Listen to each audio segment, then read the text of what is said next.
আজি মই ঘৰৰ বাৰীৰ শাক কিছুমান ছিঙিলোঁ। এইটো হ'ল হাতী ভেকুৰী, এইটো হাতী ভেকুৰী ছিঙিছোঁ গছৰ পৰা। মই এই হাতী ভেকুৰীবোৰ ৰুইছিলোঁ, বহুত লাগিছে, 3 জোপামান লগাইছিলোঁ, বেছি লগোৱা নাই।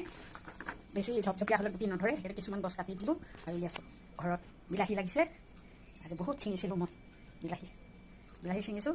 আৰু ইয়াত তিতা কেৰেলা লাগিছে, এইবোৰ মানে সৰু সৰু কেৰেলা, বেছি ডাঙৰ নহয়। মই জেংকেৰেলা বুলি লগাইছিলোঁ, কিন্তু জেংকেৰেলা নহয়।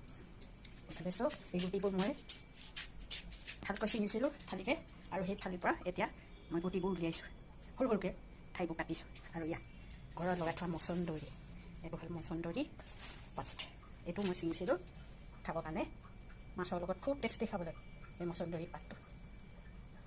ধুনীয়া, ঘৰতে ৰুই লৈছোঁ মচন্দৰী পাতবিলাক। আৰু এই ভেকুৰীটো মই ঘৰতে গছ পুলি ৰুই থৈ দিছোঁ। মই এদিন দেখাম আপোনালোকক গছটো। আজি মই গুটিবোৰ ছিঙিলোঁ যে, সেইটো কাৰণে গুটিটোকে দেখাব লৈছোঁ।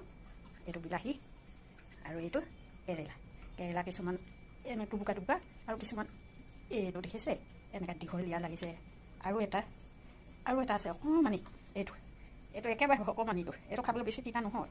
এইটো চব এই বহুত ধৰে এইটো গুটি।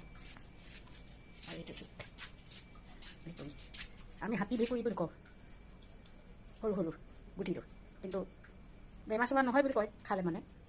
সেইটো কাৰণে মানুহে বিচাৰি থাকে, চুগাৰ কাৰণে বোলে ভাল। মই নাজানো, মানুহৰ পৰা শুনিছোঁ চুগাৰ কাৰণে এইটো বস্তু বহুত ভাল বোলে।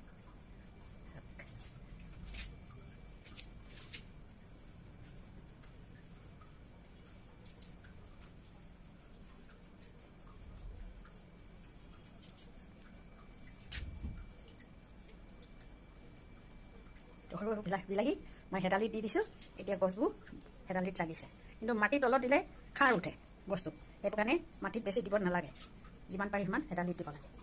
আৰু মচন্দৰী পাতটো খুব ধুনীয়াকৈ বাম জেগাত দিব লাগে, অকণমান পানী হোৱা জেগাত দিব নালাগে, তেতিয়া গছটো ধুনীয়া হয়। ঢাপ কৰি পেলাই এটা পুলি ৰুই দিলে তাৰ পৰা গুটি ওলাই চিটিকি পুলিবোৰ ওলাই গৈ থাকে। আৰু এইটো একেই, ইয়াৰ যদি পকা গুটি পেলাই দিয়ে গুটিটো হৈ গৈ থাকে।